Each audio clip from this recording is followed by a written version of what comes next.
Hello and welcome to another UKGN Network podcast. I'm Zoidberg.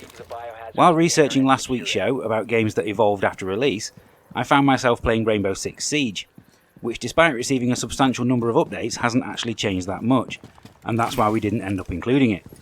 It's still the same game that it was at launch way back in December 2015, and it now just has more maps and characters than ever.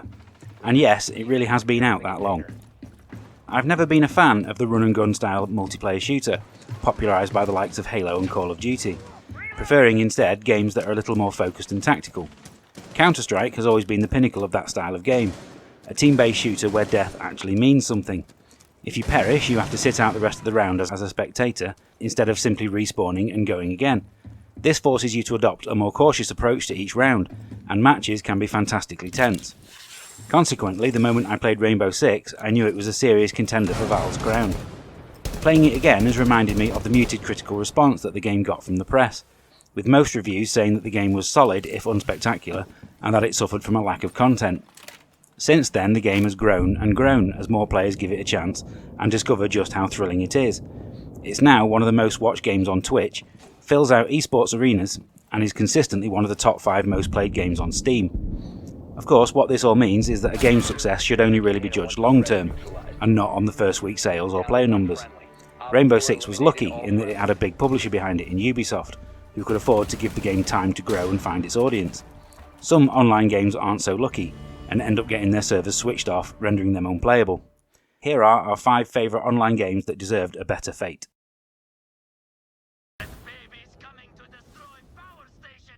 Battleborn. The story of Battleborn's failure will always baffle me. Here was an excellent online co-op shooter for up to 4 players, from the same developers as Borderlands, the very pinnacle of online co-op shooters. Instead of that though, 2K and Gearbox decided to focus all of their pre-release press on the bland, MOBA-like multiplayer mode, and then they scheduled the release in the same month as Overwatch, a move which beggars belief. So why it failed is pretty obvious, but so is how it could have been avoided. It's a real shame as the bulk of the game is great fun, with an eclectic selection of characters and great environments. We also love the Saturday morning cartoon style cutscenes. Splitting the campaign up into levels means that it's not quite as long as you'd hope, but with a group of like-minded friends it's a blast. Brink. Developed by Splash Damage, who made their name with the excellent Wolfenstein Enemy Territory, Brink is a team-based shooter that included parkour-style movement and a unique control system that allowed you to move smoothly over obstacles. Sadly, despite being a decent game with levels that all tied into an overarching narrative, it was released at a time when everyone was making online shooters, and the public simply failed to take notice. Apart from the movement, the class system worked well, as unit types were not restricted to certain weapons. And aside from the online modes, there's also a decent selection of single-player missions that help you learn how the game works. Unlike some other games on this list, you can still play it online today, thanks to the PC version having gone free to play. But on consoles, you're stuck playing with bots. Evolve. Bots are what saved Evolve from an undignified death too, as you can still play it today thanks to their inclusion. And because it has the same DNA as Left 4 Dead flowing through it, these bots are actually more intelligent than you'd expect, keeping the game fun and challenging. The 4 vs 1 gameplay works well, but it would be nothing without the great selection of hunters and monsters that you can control. We still love playing through the 5-level campaign today thanks to the way it randomly resets the level types each time you play, and it's far more exciting to hunt and kill a Kraken than it is to avoid Jason Voorhees any day of the week. If you're looking for flaws, then some of the levels are definitely too big, making it take too long to find your prey. As for why it failed, you can look no further than the ridiculous amount of cosmetic DLC that accompanied its release. It's one of the worst examples of microtransactions, and it left a bitter taste with most gamers as a result. Fuse. Fuse was a game that angered a lot of people, and is generally used as a stick to beat EA with at any available opportunity. First announced at E3 2011 as the much cooler sounding Overstrike, the finished game looked more generic and less colourful than the initial trailer had suggested. If you ignore what we wanted and focus on what we actually got instead, it's surprisingly good. It's a co-op 4-player cover shooter from Insomniac Games that actually proves to be far more fun than Gears of War at times, thanks to its impressive arsenal of weaponry. Whether it's a gun that doubles as a shield or one that can fire a black hole when powered up. And discovering the best combinations to use is actually a lot of fun. It's still playable today as there's a nice split screen option, and playing solo gives you the ability to switch characters at any time during play. Online play, though, is sadly impossible.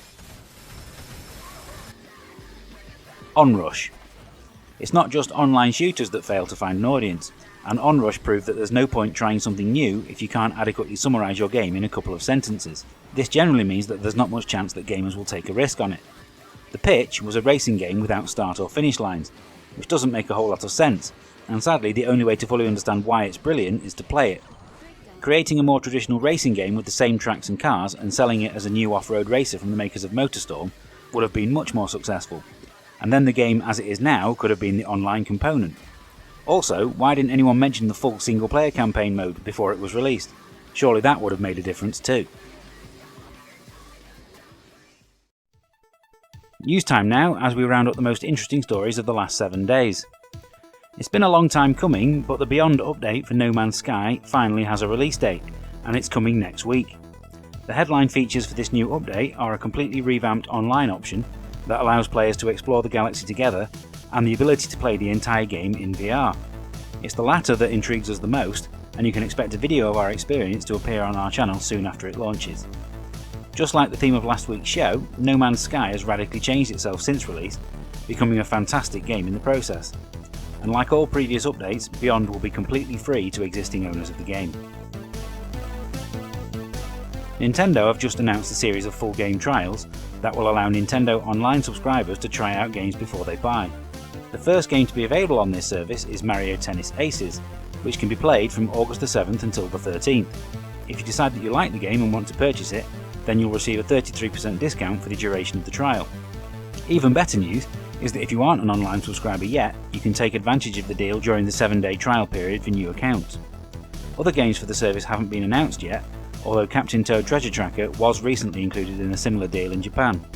While we're on the subject of Nintendo, a demo has just been released for Cadence of Hyrule as well, so if you've been on the fence about whether to buy the Zelda spin-off, now's your chance to give it a go. Since PlayStation Plus dropped PS3 and Vita games from its monthly lineup, the games offered have been a bit of a disappointment, but August is the best month for a while.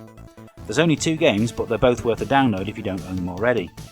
First up is Wipeout Omega Collection, which bundles together 3 previous Wipeout games into one package in a stunning 4K and 60 frames a second presentation. As showcases for the PS4 Pro go, it's one of the best, and the VR mode is excellent too. The second game this month is Sniper Elite 4, which is the most recent and best entry in Rebellion's long-running World War II action series. With bigger levels to explore and gameplay that encourages experimentation, it's well worth playing, and there's even a decent co-op mode as well. Now it's time to talk about the games we've been playing with this week's reviews. After 4 games, the Age of Wonders series has gone all sci-fi for its latest entry, and Planetfall has the depth of lore that you'd expect, even if the game itself isn't very memorable.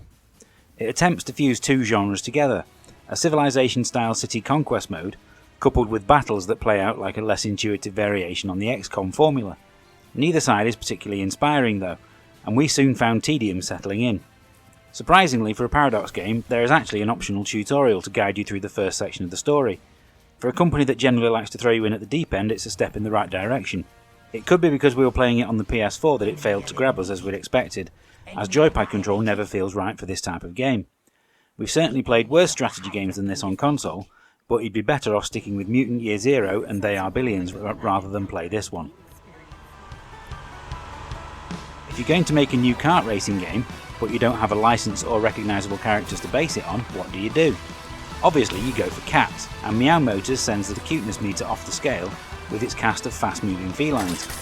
Clearly a lot of effort has gone into how the game looks, but if only as much effort had gone into everything else as well. The handling takes a little getting used to, with drift mechanics feeling a little off, but after a few races you'll warm to it. But this is one of those games where all the good stuff is locked away at the start, and only by playing through the championships do you earn enough points to unlock additional characters and weapons. This means that a lot of players will simply give up long before they get to see the game at its best.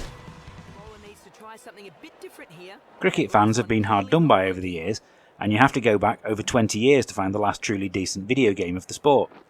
Ashes Cricket is the best we've played since Brian Lara Cricket on the PlayStation, and it succeeds because all the developers' efforts have clearly gone into making the on-field action as fun as it can be, even if the play options themselves are a little limited. The Cricket Australia and ECB licenses help to give the game an air of authenticity, with real-life stadiums and recognisable players, but the commentary track is incredibly repetitive. All three disciplines of batting, bowling and fielding are incredibly intuitive, like it should be, and I found that the tutorial section, despite being pretty comprehensive, is actually not required. By including it in Xbox Game Pass, there's a chance that more people will give it a go, and this is a good thing, as playing against another human player is the recommended way to experience it. Mighty Switch Force is a series of games that will have passed a lot of people by, as they were only available digitally on the 3DS and latterly the Wii U. They were great games, ripe for rediscovery, and the Mighty Switch Force collection has bundled together 4 games from the series for a new audience to enjoy. The first 2 games establish the basics of the series, as you jump around the levels to find and round up 5 fugitives as quickly as possible.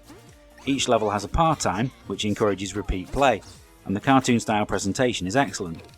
The third game, Hyperdrive Edition, is an HD remake of the first, with redrawn graphics and identical levels, whereas Mighty Switch Force Academy introduces an excellent multiplayer mode for up to 4 players, as well as new single-player levels to challenge you.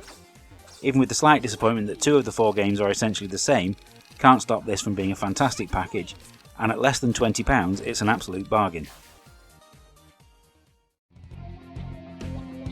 To round off the show, as always, it's time to reveal our retro game of the week. Saboteur 2 Avenging Angel, which was released on the Switch this week, was one of the first games to feature a female protagonist, as you played the sister of the first game's Ninja Warrior. We first played it on the Spectrum when it was released back in 1987, and it took full advantage of the limited colour palette to create an atmospheric and moody game.